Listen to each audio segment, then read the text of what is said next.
What's up, guys? Today I'm going to show you 5 underrated cities in Europe.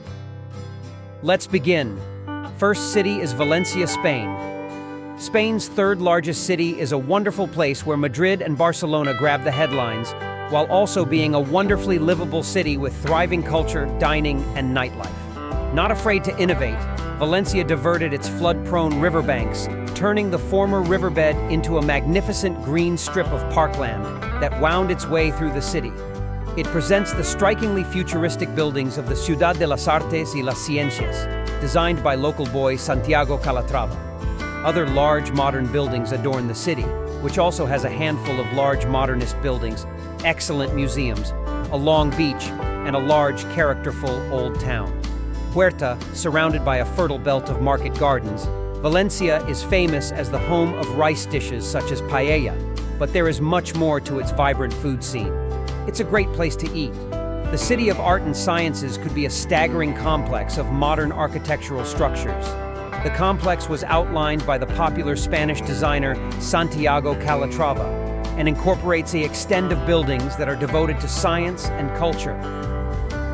Bergen, Norway.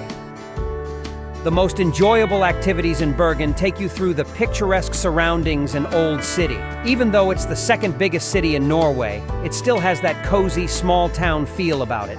It is a center of culture with excellent galleries, museums, and historical sites, as well as unique events. Because students make up over 10% of the local population, it also exudes a modern, youthful air. There are other options for activities in Bergen besides visiting cities. Minutes away are natural havens. 7 mountains around Bergen, several of which are extremely easily accessible and climbable. The harbor at the center of the city serves as the entry point to the breathtaking fjords that make up Norway's coastline. The best activities to do in Bergen involve exploring the stunning surroundings and historic city. Even though it is Norway's second biggest city, it still has a warm, small-town feel about it. It is a center for culture, home to renowned galleries, museums, historical sites, and special events. Because around 10% of the population is made up of students, it also exudes a modern, youthful air. There are more options than metropolitan attractions for things to do in Bergen. Natural getaways are only a short drive away. Bergen's port serves as the entry point to the breathtaking fjords that round the Norwegian coast, and 7 mountains, many of which are quite accessible and climbable, encircle the city. Old Bergen Museum is a dynamic museum and an important part of the city. In large parts of Bergen city center, the old wooden buildings remain so well preserved that you might think it unnecessary to dedicate a separate museum to this type of urban environment. Porto, Portugal.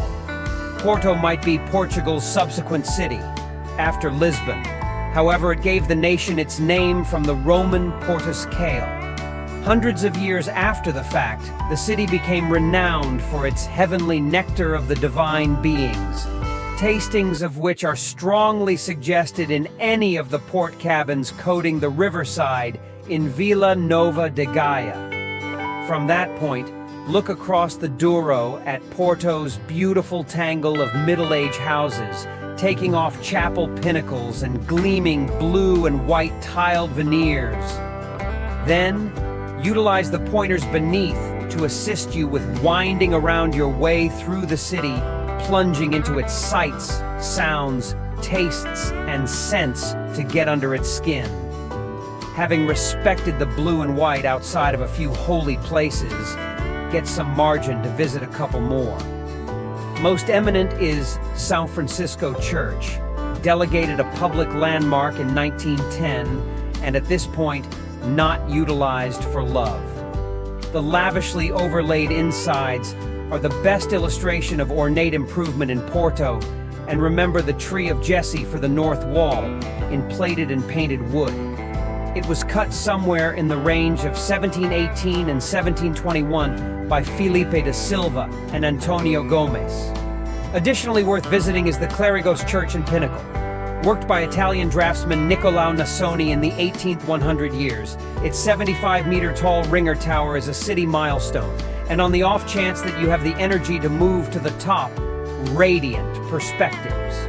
Porto has its portion of wonderful nurseries to stroll around, also an oceanside inside simple reach at Foz, where the stream Douro meets the Atlantic. There is the treetop stroll in the Parc de Serralves, which is suspended over the recreation area in the shade line of the trees. There is likewise the São Roque nurseries, where old nurseries encompass an as-of-late re-established house, presently a contemporary workmanship gallery. However, best of all are the enormous nurseries that encompass the Gem Royal residence. Documented with peacocks and offering perspectives on the Douro stream, it is as great a spot as any to complete a couple of long periods of investigation. To Bologna, Italy. Are you trying to find the greatest activities Bologna, Italy has to offer? This travel guide offers the best of Bologna, including things to do, places to eat, places to stay, and insider knowledge. As one of our favorite towns to visit in all of Europe, Bologna is also one of the most underappreciated travel destinations in Italy. We've visited Bologna 4 times in total, spending more than 2 months there. So we know a little something about things to do when you're there. Our most recent visit was in the fall of 2023. Italy's Piazza Maggiore in Bologna. Notice there are affiliate links in this content. Every purchase you make helps us financially without adding any further costs to you. One of the best things to do in Bologna, Italy is to visit the University of Bologna.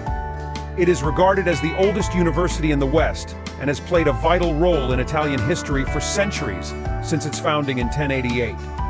Situated in the Arciginnasio Palace, close to Piazza Maggiore, the main plaza, is the location of the former Bologna University. When the palace was constructed in 1563, the intention was to house all of the several schools, physics, math, medicine, etc., in one structure rather than dispersing them throughout the city. The palace was tragically destroyed by bombing in 1944 during World War II and had to be rebuilt. 2 well-known statues known as the Skinned Men, that were created by Ercole Lelli in the early 1700s, are also on display in the theater. Stabat Mater Hall is located down the corridor from the Anatomical Theater. This was once a law school lecture hall for students. Looking through the doorway on the left side of the room is one of the highlights. The municipal library is seen here with thousands of old books on exhibit. Have you ever been in this cities? Write your answers in the comment below and subscribe to our channel. Have a nice day.